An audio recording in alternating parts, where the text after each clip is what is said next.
sense. Come on, make. What's good, y'all? Let's Make Sense of It podcast. We are back for another week.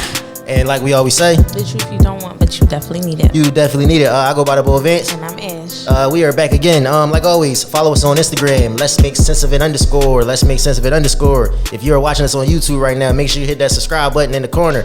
And if you are listening to us on any listening platforms, Apple, Spotify, etc., make sure you leave a review. Hit the follow button. And we're on Pandora now. We're finally on Pandora now. I was working on that for a little bit, so we're on every platform. You just type us in, you can find us anywhere. Mm-hmm. So don't say you can't listen or you can't find it. Absolutely, you can find us. You can Google now. We've been around a little bit now. You could just type in "Let's Make Sense of It Podcast" on Google. We pop up, baby. We out here. And if you're looking for some gear, Let's Make Sense of It Podcast.com. Let's Make Sense of It Podcast.com. That is greatly appreciated.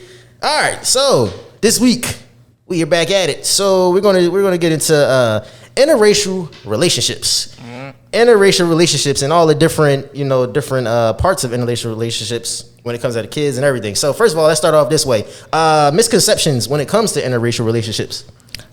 Because sometimes it's a bad stigma around interracial relationships. So what would be some misconceptions? Who do you think has the most problems when it comes to seeing somebody in an interracial relationship? As far as you mean like a male or the female? Mm-hmm. Probably the man.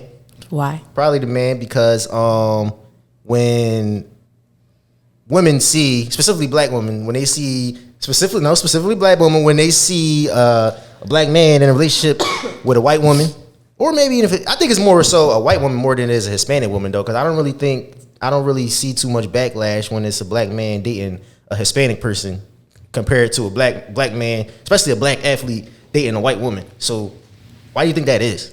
So I'm gonna say this: nobody gives a fuck. The reason why black women don't give a fuck. We only care when a black man decides that he wants to say something in comparison between whoever he's dating outside his race to a black woman. Oh, I date white men because black women are ghetto. I'm dating a Hispanic woman because I want a light-skinned baby with good hair and pretty eyes. Right. Like those type of things. Right. Like those stereotypes and that stigmatism that you have when you dating outside your race is the only problem us as a black woman will have. And a black woman will tell you the same thing. Nobody cares if you're dating a white woman. Do you, boo-boo? Nobody cares if you're dating an Indian, Hispanic, Chinese, whatever the case may be. Just leave us out the conversation. Right. We ain't got nothing to do with that. You want to date outside your race, it's perfectly fine. Because when a black woman dates outside her race, she's not sitting here saying, oh, black men are trashy. Black men can't do this, that, and the third. We don't put you on the conversation. It is what it is. Why do you think that? Why do you think I never dated a white woman, so I don't know why. Why do you think black men seem to want to have that comparison when it comes to a white woman versus a black woman? That's kind of how you program generationally. Like when our ancestors were slaves, it was something if black men were all around fetishized by white men and white women, right? For multiple reasons. For a lot of the white men, it was some gay shit, but whatever. Mm-hmm. They don't want to admit that, but it is.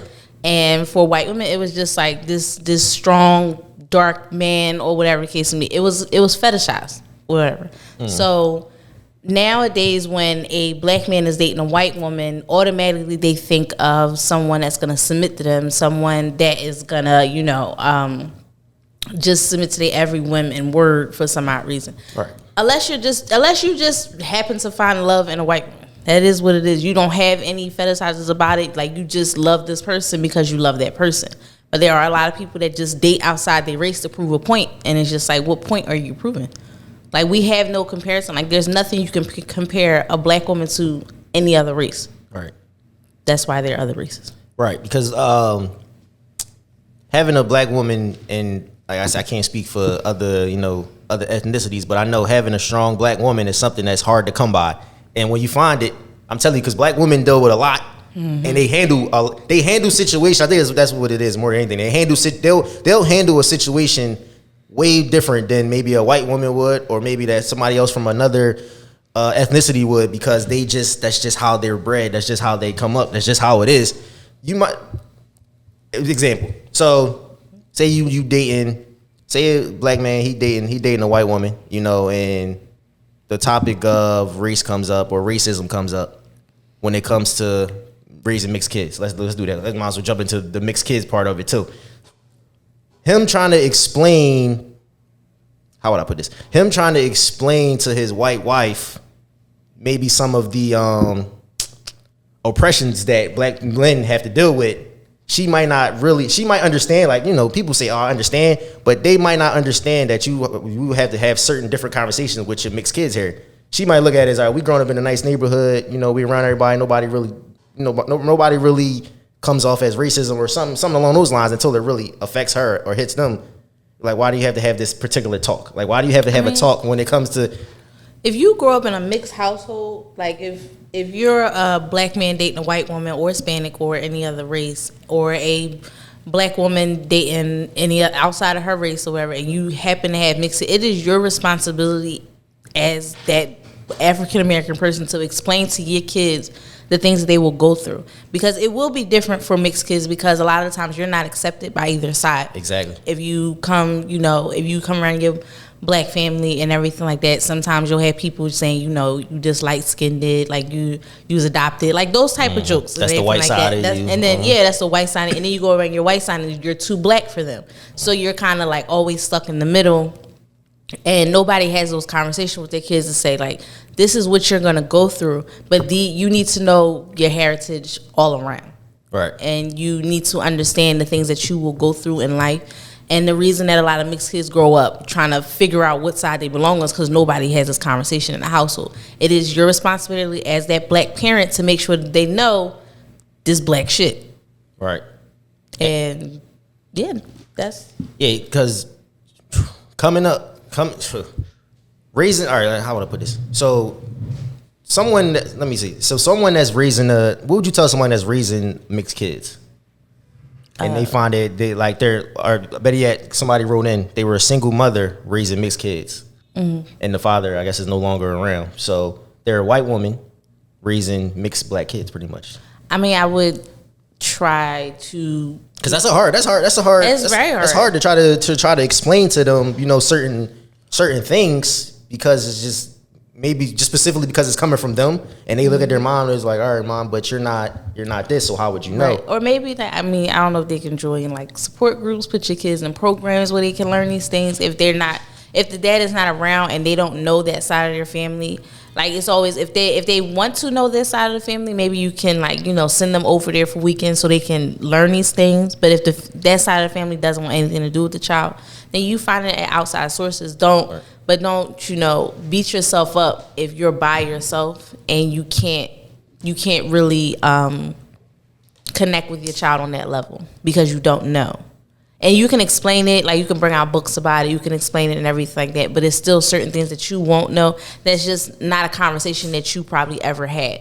So that child needs to have that conversation with somebody that can just help them grasp what they will grow into. Right. But there are, like, you know, especially if your kids are little, there are books for them to read. You know, it's a bunch of programs for them to, you know, tap into that they can understand, like, who they are.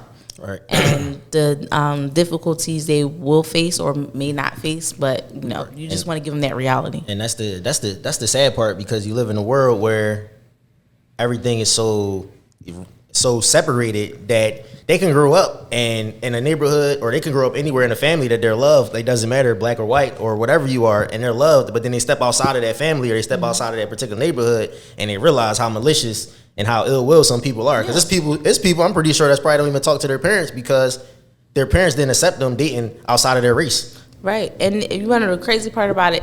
I was watching Michelle Obama's documentary on Netflix, The Becoming, for her book, and somebody asked her a question, like, a black girl asked her a question, how did you come up and fight not being invisible? Right. And she said she never felt invisible because it started at her household. Her parents always made her feel like, you know, you matter. You are, you know, you are this, but you're not less than. Nobody can tell you that. Right. But when she went away to Princeton, when she went to college, she realized that she stood out. It's not that many black people at this school. So you're not invisible, but now you standing out in a different way, and you never had that. Right. So it's just like, in the household, as you grow up, you have to have these conversations with your kids to say, in here, you know, you matter, you're loved, and this is your safe haven. But you have to know when you go out into the world, everybody is not going to treat you the same way. Correct. And everything is not going to be sugar-coated, and you're going to get your feelings hurt. Yeah, and you gotta let's just say everything starts at home. You gotta let them know at home. You can't expect the world to try to raise your kids. That's part of the problems right now. The people say, you know, the youth's out of control and all this other stuff. No, that starts at home. You can't expect the police to try to raise your kids, because that's not what they're there for. What? They're not there to raise your kids. They either gonna take them to jail or that's it. Like there's no in between. There ain't no mentor program, none of that. Like once they hit the streets, that's on them. It's for you to take care at home, because these kids is disrespectful and there's no accountability at home. So they go out into the world. I've never met more disrespectful kids than I've seen nowadays. Like it's crazy. Like they don't even respect their elders. It's just F you, miss such a. It's not even a miss no more. They don't care. Everybody. I don't see any leaders. A lot of y'all kids are followers. And I mean, it might sound harsh, but it's definitely true. Like being outside and seeing how these kids act, a lot of them are followers. They follow trends instead of just following their own footsteps, and it's ridiculous. Because growing up, there were we had disrespectful kids in our generation, but we knew who not to disrespect. Like even the most disrespectful kid knew, I'm not going to disrespect this person because I know my mom. You ain't hear about us. You ain't hear about our generation outside beating up old men or homeless people all the time and doing shit like that. Like you ain't hear that much shit. Like it wasn't that. Now for this day and age, it is it. I don't know what it is. I don't know what the fuck they got going on. I don't know what was in the milk when they was drinking it as kids, but this ain't it. Yeah, even in our flash mob days, like when they had the flash mob days, like it still wasn't even nothing. Like it was a bunch of kids and everything. They had some dumb ones, but that shit, it was a trend. It came and went. Yeah, it came and went. Like, y'all shooting in the fashion district. It was the gallery back when we had it. Like y'all these kids. It's still the gallery. Yeah, all y'all did was put some high name stores in there and then fucking fashion district on it. That shit was on water. Yeah, it's so much of the fashion district that the Sixers said, you know what, I'm gonna come in, I'm gonna tear all of this down. We're gonna put a stadium. We're gonna put a stadium in there. Fucking ridiculous. It is. But back to interracial relationships. So let me speak on the athletes / high profile mixed relationships. Let me speak on that, because you'll see prime example. LeBron James' son Bronny. They showed him when he was going on, I think it's junior prom, because I think he'd be a senior. When he was going to junior prom last year, and of course it was a white girl, and then the first thing in the comments is, he's starting young, or his mom's rolling over his mom's such and such, this and this. But people don't realize, like, when you go to certain schools and you go to certain colleges, that's what's around. Like you go into a private school. We're gonna touch on private schools too. When you go to a private school like that, 9 times out of 10, it's not too many blacks in those schools particularly. Especially, it's not. You're only surrounded by your options. That's all you have. So if that's his option and he's happy, why should it matter? But and his father and mother are in a very healthy, we're gonna say looking, because we don't know what's going on, healthy looking black relationship. He has black brothers and sisters. He's around black family members. It's black in that damn house. Right. So if he wanted to date outside his race, that's just what his options are. That's what he's around. It is what it is. Like when he's out of that and on his own, he can date black girls. He might not date black girls. Yeah, and it's perfectly fine. Nobody is saying that you have to date a black girl because you're black. Right. And he's young. He could date. He's dating. Like what? He could date who he want to date right now. He might get older and his preference might change. He might have just took her to prom and was fucking a black girl. We don't know what the inside outs was. We don't know. He might have left her at the prom and got another date. We don't know. But you'll see that a lot in the comments. Like it'll be a high profile person or some celebrity. And then they'll say, they're dating such and such, and it'll be a white girl, or it might be an Asian girl, or it might be, cause they gave Jeezy hell. They gave Jeezy hell. Saying his baby wasn't his, their baby don't look like him. I'm just like, well. A lot of that just be jealousy and envy and hate. They're like, he should have a black. Listen. I mean, we know what he rapped about. We do understand that, but he found somebody that he loved and was happy with. That's what I'm saying. He found somebody that he clicked with, and if he don't click with it, you will see them. Is they married yet? I think they married. Yeah, they married. Yeah, you'll see him. Get divorced or her get divorced, whatever. If it don't work, but. Opposite sometimes attract. They might even be opposite. They might be the same people. They just look different. Interracial relationships are what they are. But the only time it becomes a conflict or a problem is when one racial whatever is trying to downplay the other one. Yeah. Like leave everybody out of the conversation. You dating who you're dating. But you know what's funny though? Because they'll get a Jeezy about that, but people love Big Sean and Jhené Aiko. And then there's never any problems, never any issues, nothing. Oh, I love that couple together. There's never nothing. But a lot of people don't look at Janae Aiko for her race. Yeah. Right. Yeah. And they'll put her in that category like you kind of black. Right. They won't put her in the category with her actual nationality like you kind of black. So it's okay. We'll give you a pass there. Nobody had a problem with fucking Ariana Grande dating Big Sean. Nope. That was not a problem either. Actually, I don't think Big Sean has never felt that heat of dating, of not dating black women. Now I think about it. He has not. It's certain people celebrities pick and choose. Because they don't. But this is the thing about it. Big Sean never came out and said, "I don't want to date black women." It was a problem when Kanye started dating Kim Kardashian because of some fact that he had a whole song. He said, "Get him," and then you leave your ass for a white girl. Yeah. All of a sudden, you dating a white girl. Yeah. Regardless of how black they want to be, you're dating a white girl. They was killing Russell Wilson when he was in college and he had the white girl. She was hyped. She thought she had the bag, and then now look at him. And all of a sudden he went from Hawaiian shirts to slim fitted suits, and he dated a black woman and got 2 kids. Got that bag. Technically 3 because we just gonna say it. Yeah. It is what it is. Yeah, but overall, when it comes to interracial relationships, it's a lot of things that personally people and y'all have to just take care of at home. You can't worry about what the world thinks about you. You can't worry about how the world perceives you. Because listen, I got a lot of mixed family. A lot of us have a lot of mixed family. Like, it's just, family is family. Mm-hmm. Like, whether you love them or not, you really ain't gonna see a color. You ain't gonna see a race. You ain't gonna see, because most of the time, I'm tell you right now, you look around, most of these families are mixed. It's a lot of mixed families nowadays. Very much so. It's a very lot of mixed families. Unless you grow up in the middle of nowhere where there's no color at all, just marshmallows up there. Unless your whole family is just blacker than black. Yeah. Ain't nobody step out of nothing. Absolutely. Okay, that's fine. So the private, I seen something that said the private, just because you send your private school shouldn't just automatically be the go-to when you make a certain amount of money or something along those lines. I can't remember the exact quote, but basically saying just because you send your kid to a private school doesn't mean it's a better school for them. Mm-hmm. Because I think sometimes I got my kid into this particular private school. Try to tell a parent that. Yeah, parents don't be trying. I've had this conversation with parents of toddlers, not even grown parents of toddlers. You want to send your child somewhere better because you think that their outcome and their life will be better because they didn't go to a public school, they didn't go to a charter school, right, or whatever. Like, I mean, public schools is kind of out of whack now. Every school is kind of becoming a charter school. Yeah. But I mean, it all depends on. Even if they go to a private school, doesn't mean they're going to be smart in that private school. Right. Their education, their intelligence level really doesn't depend on the school they go to half the time. It depends on them as themselves. Now, I would give you private school has more. They might have more programs for the kids than a public school or charter school was because their funding is different and everything like that. But that doesn't particularly mean that your child will have a better experience because they went to a private school. You're sending them there because of the reality you want them to have. Right. You want them to have better than you had. You went to a public school, it was shitty, y'all barely had books, the classes were overstuffed with kids, it was understaffed, you didn't have a lot of money to do this, that, and third. You want to send your child somewhere better. Of course, I 100% understand that and I empathize with it, but also come to the reality that just because you send your child that way doesn't mean that it's going to turn out great for them. Right. They might have a terrible experience at private school, but because you paid all that money, you can't even hear that. Nope. You just like, I sent you to that fucking school, you gonna stay in that fucking school, you better learn something.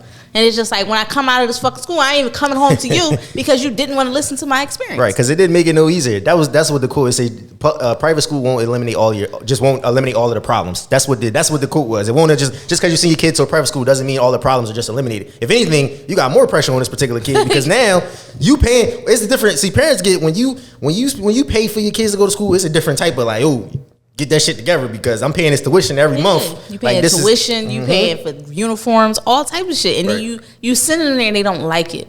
Right. This is not for everybody. It's not for some kids go there and they love it or they get through it, and some kids be like this just ain't for me. Some kids don't like being around that certain environment. They might be a very smart kid and they still might excel at a different school, but it just might not be this particular school. Or, I mean, I know a lot of moms that have, like, black sons, especially nowadays or whatever the case may be, and they're getting into a lot of shit out in these streets, outside. They're not paying attention in school. Their friends is not, on the same level as them, and you want to send them away because you want them to learn something different than what their environment is right now. And they might learn something that's those type of things I do understand. I very much do understand. But also, like, y'all gotta understand too, black parents, y'all sending your kids to these private schools and everything like that. Just because they got into their private school, somebody find out that they don't make the amount of money that a lot of these private school kids do, they become a minority. They become a target because now it's the poor kid or now it's the scholarship kid and everything like that. And those things happen, and your kid has to push through that because you're not there. You know what I'm saying? So your kid going to a school that's in their neighborhood around people that they might know or see or that look like them or have the same experiences as them, 50-50 chance they either gonna come above it, they're gonna rise above it or below it. Correct. Yeah. But that might happen at a private school or Catholic school too. So you know, kids at Catholic school and they Baptist. Y'all get on my nerves. You died. Chill. We ain't doing that. We ain't doing that. We ain't doing that. Your kids is going to church. They going to a Baptist church on Sunday. Listen, we only had.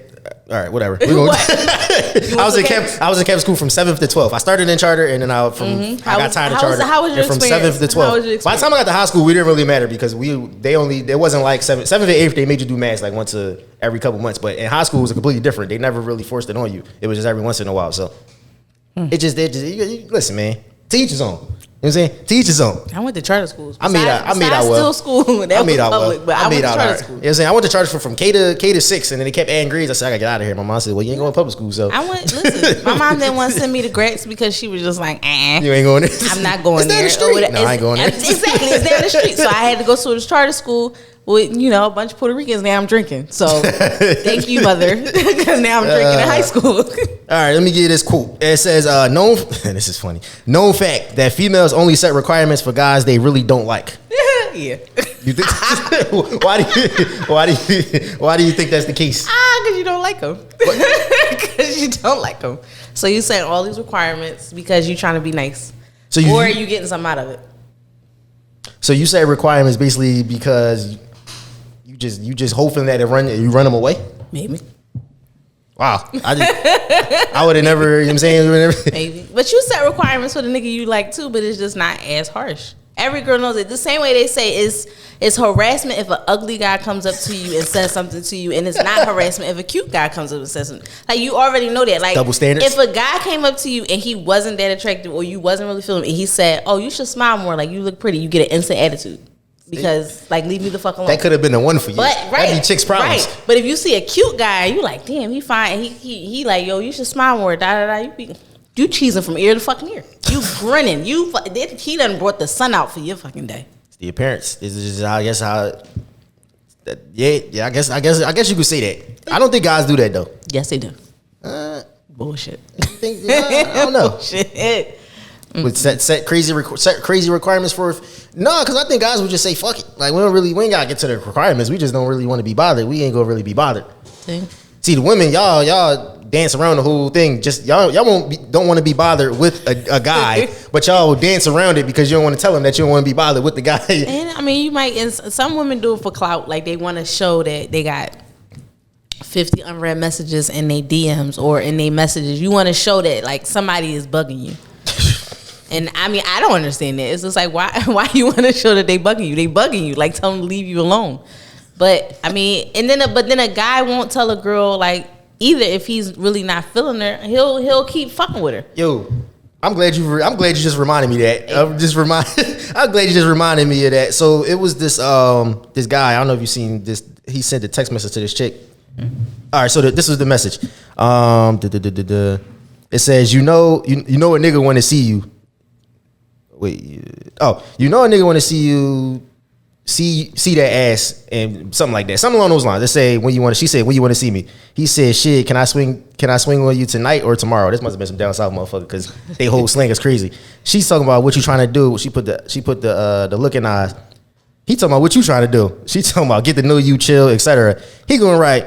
No, he said, not to be rude, but I'm moving a little faster than that right now. I ain't looking for no relationship, so I ain't going to waste your time. And he put the 100 thing, and then he going right. Females say they want a nigga to keep keep it real with them, but can't handle it. Am I wrong though? But he didn't. I mean, he didn't put the rest of the conversation. He just ended it. I know. He just ended. He ended it. Give her reply back to it. Like if her reply back to it was sturdy, like, all right, well, cool. Like, thanks for being honest with me. I'm not really looking for that right now. Yada yada yada. Like he ain't put that. Your comment was. Your comment didn't go with it. You stopped at your fucking thing, so we don't know what she said back. We don't know if she was tripping or not. Right, because it could have been she could have been a reply back. Like she could have been on some. All right, cool. You know what I'm saying? I'm glad you said that. Nice talking to you. You know. That's what it called. That's what it called. That's when it called inputting your narrative. Like that was his narrative. His narrative was to put like, I said this. I'm gonna cut it right here.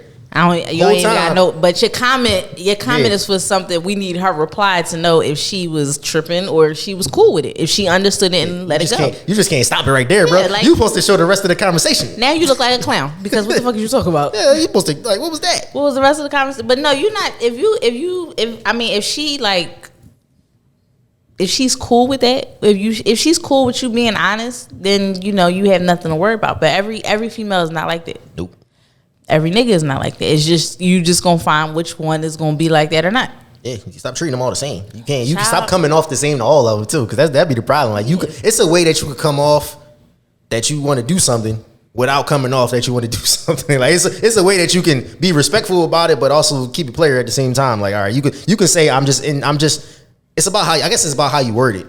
Because you just don't want to say, yeah, I'm just here trying to fuck, and then, yeah, that'll get you blocked real quick. Now you didn't have, if you had a chance, you talk, because a lot of guys talk their way out of some pussy. That's a lot of guys talk their way right out of the box. Like, you like, damn, bro, you was there, you was at the goal line, like, you was right there, and then you said something stupid. Mm-hmm. And then you pretty much fumbled at the goal line. Now it's over. Like, and then they'll start with that comment, like, oh, bitches always say they want somebody to be honest. So I got blocked. And then I be honest. Now you're blocked because the way you came off was just like, don't come into my DM and just be like, I'm trying to fuck. That's bold. Good morning. That's bold, yo. Hello. How are you? How's your day? Did you eat? How's your mama? I don't know. Something. So like you said, but it's funny because you say that, but then some guys will say, well, you said da-da-da-da-da. I said be honest. But not blunt. I said be honest, but that blunt shit, like you said, you can't treat everybody the same. Now, one girl might be like, oh, you said you trying to fuck? Well, I'm trying to fuck too. Let's go. That's prostitute. You just came off like a prostitute. Nuh-uh. Like, it's not a prostitute if you said what's your rate. It's only prostitution if she asking about some money. If she want to have sex and you want to have sex, that is a common denominator. I think most guys, if a chick try like she want to fuck too fast, they be like, oh, this might be a setup. Like, why is it this easy? Like, you would think most guys be like, oh, why is this? But why is it a setup if she want to fuck so fast, but when you want to fuck so fast, it's not a setup? It just seemed like I don't know. It seemed like a setup. Like, because chicks just ain't. I don't know. Like, I don't think chicks just go on. Coming on the mic? Yeah, I don't think. Yeah, because I just think it would be a setup. Like if a chick was like, all right, cool. Like, oh, it was just that easy.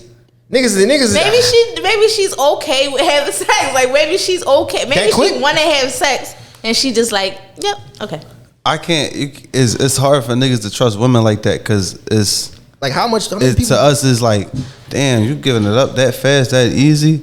Especially if a nigga didn't try hard. Yeah. Like, I can understand being attractive. Like, damn, you just want to hop on somebody just because your hormones is going crazy. Mm-hmm. But yeah, that's for a nigga. That's a red flag. Damn, she ready to suck the dick already. Like, yeah, right from the rip. Damn, like from the rip.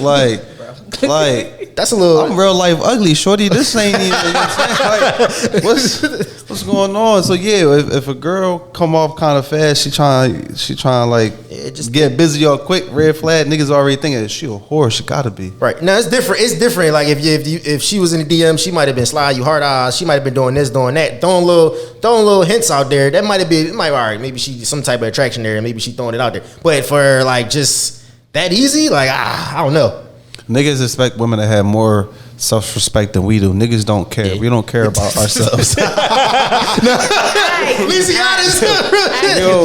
We don't be giving a fuck. That should be like, man, I'm going to run through whatever I'm going to run through, and hopefully I get lucky and I find that girl I can just settle down with. But until then. But you know what's crazy though? Because I think if a guy met a chick in the club and they hit that night, it wouldn't be the same. Like it's different. That's what I'm not understanding. I think that's different though. I think that's you just was vibing with her. You might have been vibing with her that night or something. Like you might have been drunk. Nah. I feel like you gotta blame her on alcohol. If you know what I'm saying, I got a homie. This nigga, all he do is fuck bitches in his car. Like everybody, he the car warrior, the backseat warrior. Die here, the backseat. Don't get him sit his backseat. Do not sit this nigga backseat, bro. Why get your car detailed every week? Hey man, listen, man. You gotta get his car detailed every week. Die. So in my head, I'm like, bro, what do you be doing to like the? You know what I'm saying? Like to get these women to fuck, like especially like on the first link type time. And in the car though. That's and a little car. Every chick ain't just gonna fuck you in the car. You're like, oh, what you think that's what I'm saying? So if a girl, regardless of how good a nigga mouthpiece is, I feel like you can't convince everybody to do everything. So I feel like, yeah, when girls give it up real easy, it'd be like, bro, if I didn't say anything that was like gonna make you feel like, oh, we going, like, I'm gonna actually fuck with you. You giving it up is kind of like a red flag. It's like, damn, anybody can say whatever to you. You just, you know what I'm saying? But I feel like for niggas, sometimes it ain't easy, but it is easy for a nigga to give some dick. I'm not gonna lie. Cause niggas, we real simple, but very much so. Very much so. Niggas is simple. So I mean, if Joan is ugly, if Joan is not like she not your 10, I would say, or whatever case. Niggas not just gonna be like, oh, automatically, like, you know, I'm just gonna give her some dick. Like she gotta be something. She gotta have something. Give her some type of hard time, even if she throwing that shit at you. Nah, dog, niggas is not. If she ugly, it's not easy. If she got body, ass, titties, it'd be a little easier. Yeah, if she. This, you know, it's crazy. This gonna sound fucked up, but if a nigga see a chick and she not attractive and the chick try to come on to the nigga is not trying to give her no play at all. It's real easy for niggas that's not attracted to a chick to just give her no play. Real easy, be like, yeah, I don't even something about her now. She could be like you said, she could be throwing it at him, and the nigga be like, oh, she not even attractive. Like that's not even. Like, I'm not even putting that on my. I'm not even adding that to my putting that on my roster. Like, what was that? Like, that's not even. That's what late night joke. Like, no, that's a take one for the team, maybe. Maybe take one for the team, and at that point you be like, I'm just gonna go ahead, I'm gonna go to sleep. I'm gonna go head home and go to sleep, man, cause fuck that. All right, let me give these. So I got some scenarios here, as always. All right, so let's start with this one. Number one, my baby mama sold me a stolen car with a fake car title. I got into an accident with our son in the car. I went to jail. Another man picked up my son from the hospital. She says the kid isn't mine, but she loves me and will get me another car. I don't know what the fuck to do. I love her. His story is very confusing. It is very confusing. So she gave you a stolen. The baby car. mama bought him a stolen car, pretty much. She sold him a stolen car. Sold him a stolen car and a fake. So that means she knew it was a stolen car. Yeah, with a fake car title. And the kid was in the car. Yeah, they got into an accident and the kid was in the car with him. So he went to jail because the car was stolen. She went to another man picked up the son from the hospital. And she said the baby wasn't. The guy was in jail. Okay. Yep, pretty much. She trifling. Yeah, very. She's definitely trifling. Very. They should have took their baby away. Yeah, because they should have took the baby away. Because she put him in a fucked up situation. And then you had him riding around with your kid. That's not his kid. So, like, yeah, she needs to go to jail too. And the baby need to be taken away. Yeah, that's some of these scenarios, bro. I'll be like, point blank period. I'll be like, what is going baby on here? Baby need to be taken away, and she need to go to jail. Child endangerment. It says, you can't make this shit up, yo. It says, I told this woman that I was engaged. I'm not, but I was willing to leave my fiance if she was the better woman. She worked hard, gave me sex, fits, etc. Then she cheated on me with my so-called friend. I miss her, but I don't want to lose face by contacting her. Advice. So basically, wait, he told a lady he was engaged, but he's not. Yeah. So what fiance is he losing? That's what I'm saying. No, he's not losing fiance, but the chick that he was dealing with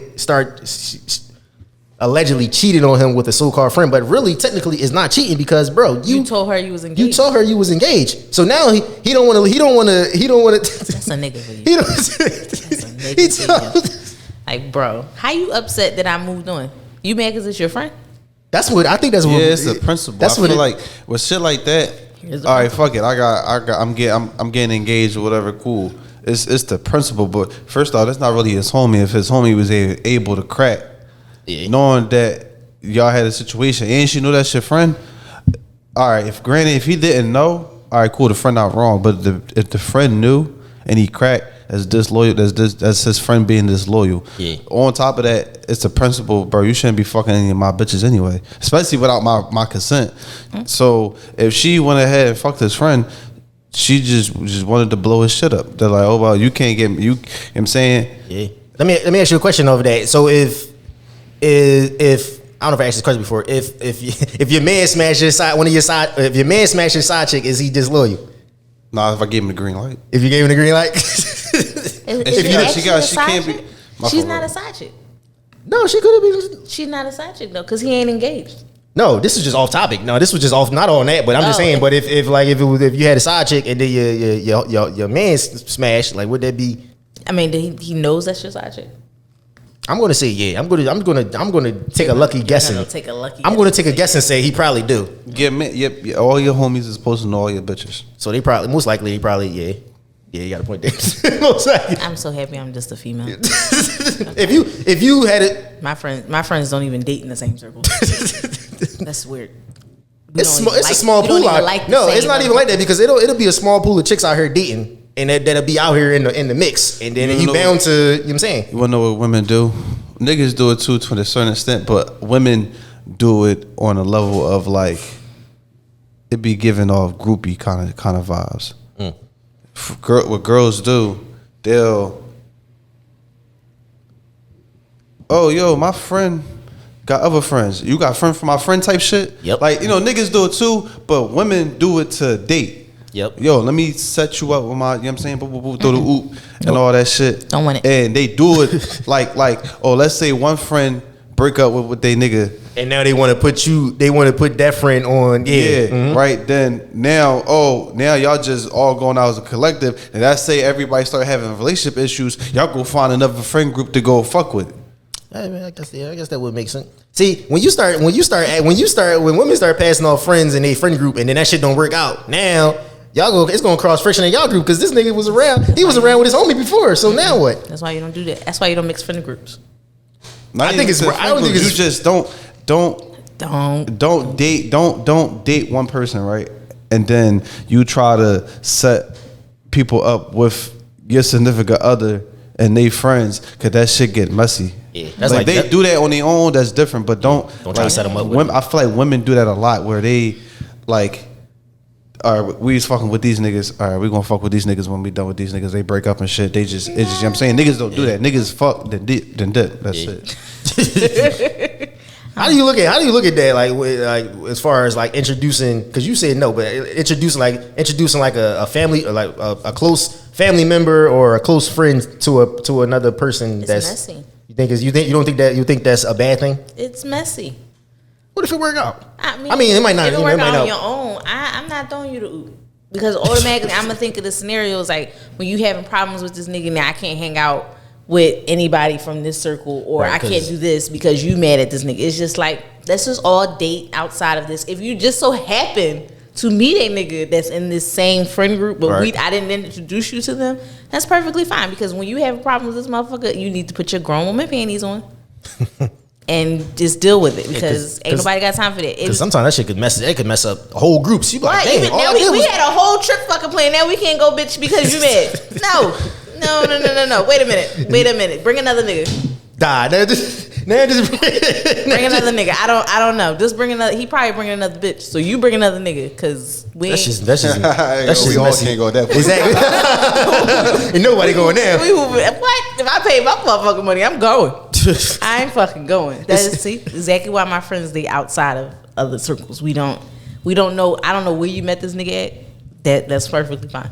What if they mess by outside the circle and then they was related to somebody in the circle? I ain't got time for that. That's a family problem. Now that's on a whole nother tree that I'm not even a part of. All right, let me get this one. It says, I cheated and husband walked out. I was lonely and desperate for his attention. This is 2 years later. I lost weight, shaved my head, and convinced my hubby that I was dying. He came back with his girlfriend. He put life insurance on me and plans my funeral with me. Advice. So she basically, long time, she broke up. She told him she had cancer. Yep. And was dying. Yep. And she thought that was going to win him back. And all he did was come back with his girlfriend. And now he's helping her plan the funeral. You talking about some crazy shit? That's crazy.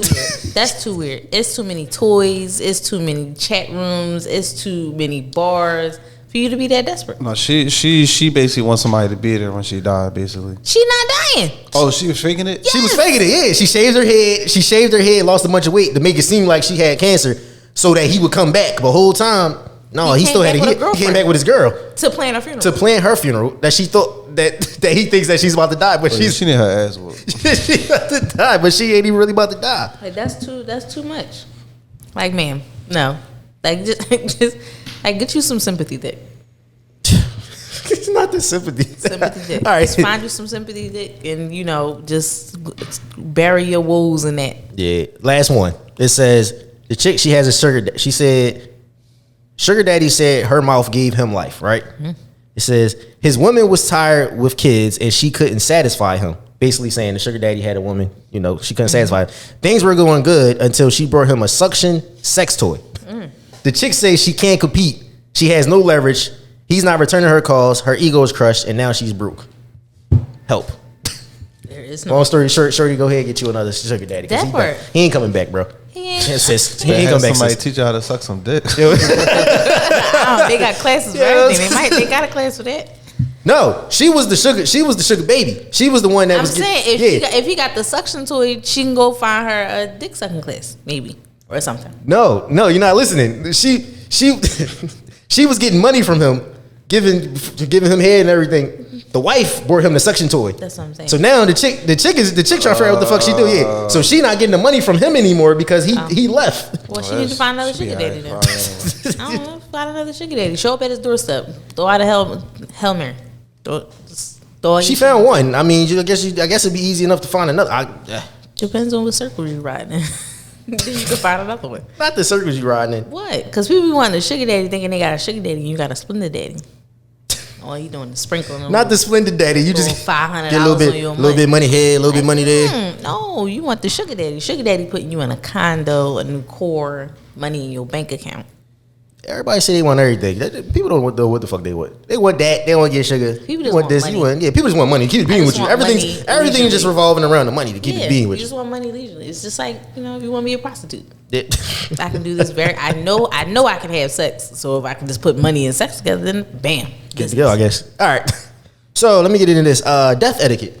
I think I might have sent you this. So it says death etiquette is so important in times like this and should be spoken about frequently.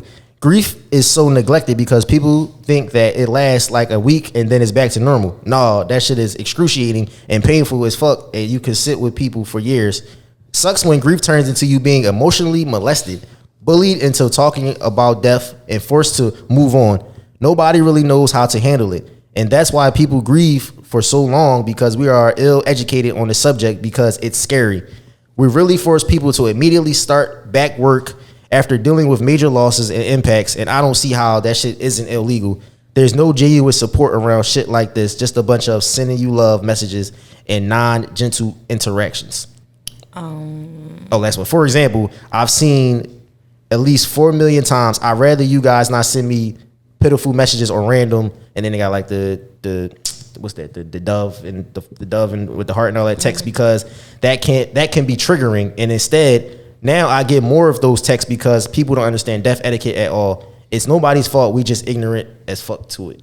I don't agree with that because everybody grieves differently. Right. So I mean, there's a standard. I guess a standard for everybody with death etiquette. Like you don't force somebody to talk about it if they're not ready to, and don't tell them that they need to move on just because you think it has been enough time for them to get over it. Right. But everybody grieves differently. Some people cry for weeks. Some people can't get their life back together sometime after a loss, depending on who it is. Some people need weeks out of work to get their mind back on track to, get through the day without crying or breaking down. Some people can go right back to it. And then people will say like, oh, they didn't grieve properly and everything like that. But everybody grieves differently. That you'll have to understand that everybody doesn't cry at funerals. Some people make jokes, and it's not automatically saying just because they make jokes that they trying to hide, the pain that they're feeling. It's just, this is how I deal with this pain. Right. So even once you lose somebody, you're gonna grieve them forever. Everything just becomes a process of dealing with it. That's all it is. You're never gonna move on from that. You just deal with it. You just deal with it every day. And then you can go years and be perfectly fine. It can be one moment where you have a memory of this person or something reminds you of this person and you break down. But you would have thought that you dealt with it enough that you don't have to have these days, but it happens. So death etiquette is okay to a certain extent to have, but everybody doesn't grieve the same way, so you can't say that. People don't know how you grieve. Right. So everybody will send you those messages, I love yous, and I'm here if you need me. I'm so sorry for your loss. Like, anything you need, just reach out to me and everything. Because nobody knows what to actually say. Right. Because they don't know how you grieving. Yeah, and that's it. When it comes to death, it's hard to. There's nothing you could really say to somebody that's really dealing with death, especially if it's somebody that's really close with them, because you basically just sending your love. That's all you can really do is send your love, because there's nothing that at that particular moment, especially if the death is still fresh, like if the funeral or something never happened, like it just happened, like those texts can really be real overbearing. You're like, man, I just don't want to be. I don't want to respond to anybody. I'm just really trying to be bothered. Like, I don't want nobody hugging me. I don't want somebody sitting around me and then like making me relive it. Like, I don't want to keep talking about it if I don't want to talk about it. Like, sometimes you just have to give people their space and just be like, I know this is a tough time. There's not much that I can say to make you feel better. And you don't want to get in the generics. Oh, they in a better place. They looking down on you. You don't want to give those, because after a while, nobody wants to hear that shit. Because in all reality, I don't care if they looking down on me. I would rather them be right beside me. I would rather be not dealing with this at all. You telling me that they in heaven is not making me feel any fucking better. No, if anything, I'm getting irritated now. Yeah. I don't want to hear that shit right now. I don't hear that shit. I don't want to hear that shit now, because people deal with shit differently. Some people, like, they'll go right back to work the next day just because they feel as though they said that's what they would want. That's what they would want me to do. That's what that's how they would want me to handle it, or they would want me to. They just need to get their mind off of it. Mm-hmm. Like, even if they're not getting their mind off of it, there's not them sitting in the house just constantly things just going through their head. They like, I gotta get out. I gotta go do something. I gotta work. I gotta do something to take my mind. Even if for these 8 hours a day, I need something to take my mind off of this one, because I know when I get out of here, whether I might get to the car, I might start crying. I might get home, I might start crying. Like, you just never know. Like, I might get home and be cracking the fuck up. Yeah, you might be laughing like some, because it doesn't hit everybody the same. Mm-hmm. It doesn't hit. So like right away, you might hear the news, you might be sad, like you just sitting back like, damn, this shit sad. Like, you might not cry right away, but like then in the middle of the night, you might have a dream or something. Mm-hmm. Now you just crying in the middle of the night. You just letting it all out, because that's just how it just hits you. It hits you at different times. Yeah, it just hits you at different times. Like, that's what I say. Some people joke.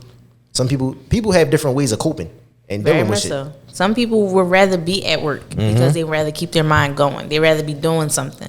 Some people would rather be sitting and, wallowing in it because they don't know what else to do. Right. Some people don't want to be fucking bothered. Some people would rather drink. Some people want to go out. Some people want to be around nothing but fun, laughter, excitement, because they don't want to deal with it. But you can't pinpoint exactly how somebody has to deal with their grief. You can't say people are uneducated on dealing with their grief if they just deal with their grief differently. Yeah. Now, you do have to check on those people that drink, though, because they can go down a deep, dark hole when it comes to drinking. Like, because it'll start off a grieving drink, and then after that, like you at the bar every day, and then you out every day, and you drinking, and it might look like they're having a good time, but somewhere it's some deep trauma, some deep pain inside of them, and they feel as though that the liquor or the weed or the drug, any type of thing, they just trying to get their mind off of it. And I think that's what a lot of these young kids are dealing with too. Like, they see so much death every day that they feel as though they have to self-medicate or self-something to just get their mind off of it. Because you think about it, like these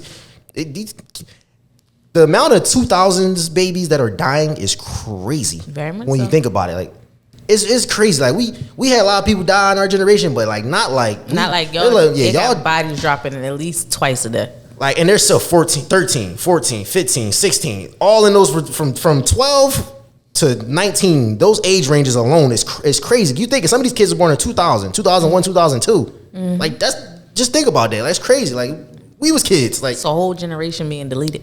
Yeah, and it's sad. It's really sad. Like, the first option is to shoot somebody or get a gun, and that's the fucked up part about it. I mean, that's the only thing. That's the only way they gonna feel safe, because a lot of them can't fight. Yeah, and if they do win the fight, they feel like if I win this fight, they're gonna try to come back and kill me anyway. So it's like a lose-lose. They're like, I'd rather just kill this motherfucker and just deal with it that way. Well, and take my chances of not getting caught, and instead of having somebody come back and try to kill me. But when they don't realize that you lose the person that you shot. Most likely, the person is people around him that know that you shot him. So now you still gonna have to. Now you ducking a bunch of people now. Yep, you ducking a bunch of people, and now you got to worry about your family too. Yeah, because they can't get to you. They gonna get to somebody close to you. Yeah, sometimes it's sad in the street. Sometimes it ain't worth it. Let me ask you this. Oh, another thing when it comes to dating etiquette, I think I forgot. Death. I'm sorry, dating. Death etiquette. I'm sorry. When it comes to death etiquette, if something happens, don't just go to social media and either post a picture from 10 years ago, or go underneath somebody post and say, "Damn, what happened?" Because I want you to understand, they're not going to explain to you what happened on a social media post. Like if somebody just got killed or they died, they're not. The last thing they want to see is you underneath they post talking about what happened, DM me, especially if you haven't talked to that person or those people in years. Like they don't want to hear that. Now you just want to come around because somebody died. Now here you come, now you just care. You didn't care these past 10, 15, 20 years. And that's the crazy part. I saw a guy put a video on TikTok. He was a funeral director, and he was just like, when someone passes away, like that first week, everybody's arguing about financials, who paying for what for the funeral. They worrying about food. The day of the funeral, they worrying about food, drinks, and this, that, and the third. Who's carrying the casket, yada, yada, yada. The week after, maybe a few people will check up on the family members, and the week after that, maybe a few more, maybe a few less people is checking up. After about a month, nobody cares. The only people that really care or really hits hard is the people that was closest to you.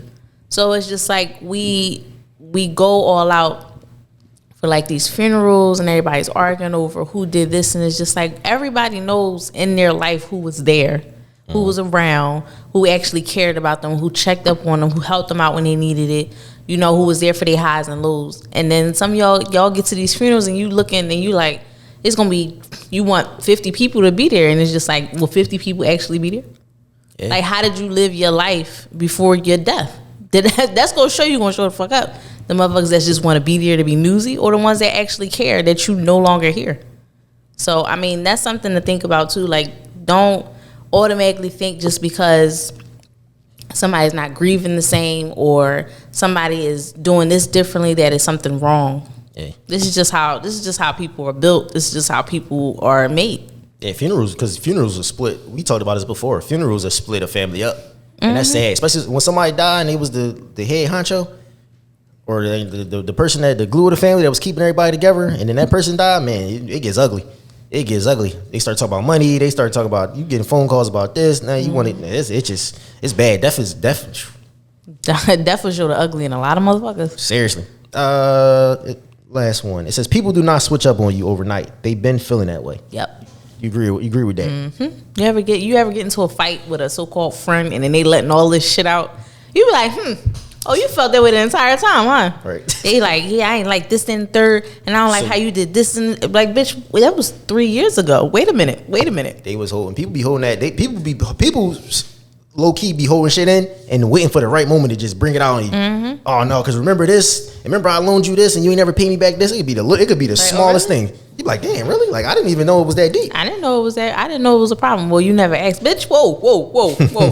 Why would I have to ask? Right. If you had a problem with it, you tell me that this is a problem. Don't wait till all these years later when we having a disagreement and you want to air out all this shit, because now I want to fight. Yeah, I never understood that. I never really respected that. Like, if it was a problem then, just the same as we say in a relationship, if it was a problem then, let me know then. Don't wait 3, 4, 5 years down the line. You bring up some shit from the first year and we became friends. You're like, man, what the fuck? Yeah, or they start beefing with you out of nowhere and you don't know what happened and they won't give you any like clue or what the fuck is going on. Yeah, it'd be a lot of secret. And then you sitting there and you trying to figure out like what happened, like where did we go wrong, where did I go wrong? Mm-hmm. And then they don't want to tell you, but they telling everybody else. Like, oh yeah, I got a problem with such and such because they did this and that third. Why am I hearing it through 6 different people when you could have just told me? Yeah, because then somewhere along the lines, that means there's a guilty conscience in there. That means that means you know that it was whatever they did was some bullshit. Mm-hmm. You did some bullshit, but you don't want to explain your part of the bullshit. You want to just push the blame off on everybody else, but you're not really telling the whole story of what exactly the problem was. Yeah, people do that in relationships too. It's a lot of times it's in friendship, but it's in relationships too when you don't want to take accountability for what you did during that time. If you were wrong in that moment during that relationship at any point and you don't want to talk about it, but you want to nail all the shit that other person did wrong, like, come on. That don't even make sense. Like, take accountability for what you actually did during that time. Yeah. People don't take accountability. People never want to take accountability for what they did wrong in anything. Like, especially as you get older, I feel as though like it should get easier for you to take accountability because like who is you really like? You're not a kid no more. Like what are you scared to tell the truth? Tell the truth, tell it how it is, and leave it at that. Like people, I don't think sometimes people understand. Like you can be cordial with somebody. You don't have to be buddy. You don't have to be all of that. But you can be cordial and be in the same room with somebody and that you just. I just don't fuck with you. That's fine. We don't fuck with you, but we can keep it cordial. Yeah, I ain't talking bad about you. I ain't bringing your name up in random conversation. It's just when I see you, it's what's up, and keep a distance. Right. I don't know why because it's usually the person that did the cutting off or did the shit that want to talk about it the most. But the people that they cut them off, they be like. Your name is not even coming up not one time in people's mouths at all. Like at all. Unless somebody bring you up to me, then it's one thing. But and even still, I'm still not gonna be there like, oh yeah, that motherfucker's a piece of shit. It's just like, oh, I mean, me and them not talking no more. I don't have beef. They might have beef, but I mean, it is what it is. Yeah, it is what it is. So wrap it up when it comes to interracial relationships, interracial dating, anything along those lines. Date who you want to date. Leave other people out of your conversations. Black women don't give a fuck if black men date outside their race. Leave me the fuck alone. If you have mixed babies, have these conversations. The parent that is black or of another race in the household, make sure your kid knows their culture, knows their heritage, knows the reality of the world we're living in and how they will be brought up into that world and what it will be like when they get older and the things that they may or may not face. Just to have them prepare. Even some people grow up and don't deal with like racism at all. Like it's never like on the forefront or in their face. They don't deal with it because of the places they may live in, the neighborhood, the people they're around. They don't deal with it, but other kids do. They get it like very fast. They get it quickly. Right. Just have these conversations with your kids. But just like I said, date who you want to date. Leave us the fuck out of it. Yeah, and it's crazy when it comes to make sure your kids learn your heritage. Make sure, that's a big thing because it's funny because. A lot of stuff nowadays kind of gets, how would I say, they want to get rid of because they feel like it's offensive and all this other stuff. When the whole time, it's not offensive to the people that it's happening to. Like, this is their heritage. Like, this is like, what the fuck is going on? This is what happened. Yeah, this is not, who said that this was, who said Aunt Jemima was who said she was, why was she bothering us? Now it's called the freaking, Pearl Million Cup, whatever it is. Yeah, the whole time the person Aunt Jemima, that family was getting money from that, and now you just cut that cash flow off. Like, it's a lot of. I think it's that whole cancel culture thing. Everything is offensive, and it's just like people are talking or speaking for everybody. Y'all canceling culture, like that's what the problem. But y'all not having the conversations with the rest of the world. Like it's like a group of y'all just saying like, oh, this is offensive. We need to cancel this. We need to change it. And then we got petitions and picket lines and all. And it's just like I was perfectly fine. Yeah, it's like, some random. It was no problem to me. It's some random person on that street or some. That's like me saying, oh, cancel. Let me see.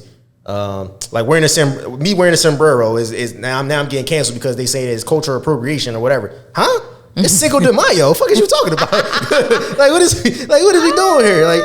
Like Mexicans don't find it offensive or Hispanics or however you want to say it. Like everybody has their own culture. Everything's different. Yeah, it's only culture. The cultural appropriation is one thing. Yeah, because it's a problem when it comes to like, especially with black women, because a lot of the things that people of other races are doing now that was originated by us is okay for them, but we still get, demonized for it. Right. Like if we wearing cornrows or braids, it still looks ghetto on us, but on other races, it looks nice on them. It makes it seem like they created it. These or motherfuckers like are getting fillers in their lips to make them bigger. But if you were a black girl when you were growing up and you had big lips, like you already know the stigmatism that was thrown at you about your lips. Even as small as if you was in 5th grade, somebody was thinking you had soup coolers, and if it was real, it became sexual when they said you had dick sucking lips. Yeah.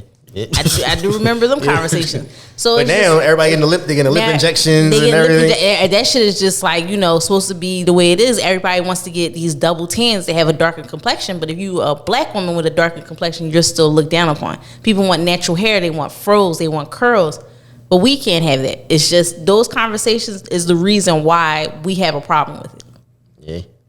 Oh, and one more thing, I made a correction for last week. I remember I said I don't think Boss had black coach. I forgot Doc Rivers was the damn coach. He the coach of the Sixers. He was the damn coach. I'm gonna tell you what though. As we got more information about the Udoka, his cases, it don't look good. It's not looking good. It sounded like he was dealing with somebody higher up there. And the last thing was they found the killers of PNB Rock. And a lot of people owe that girl an apology. Yes, y'all owe that girl a fucking apology. Apparently, these people were already there when he got there. and it had nothing to do with her doing anything. So y'all owe that girl a fucking apology saying she got him set up. Y'all had random conversation text messages saying she was fucking a dude in LA that was texting him. She was setting up PNB for that. And I just want y'all to like apologize because y'all motherfuckers are vicious and wrong. Real wrong and real vicious for no fucking reason.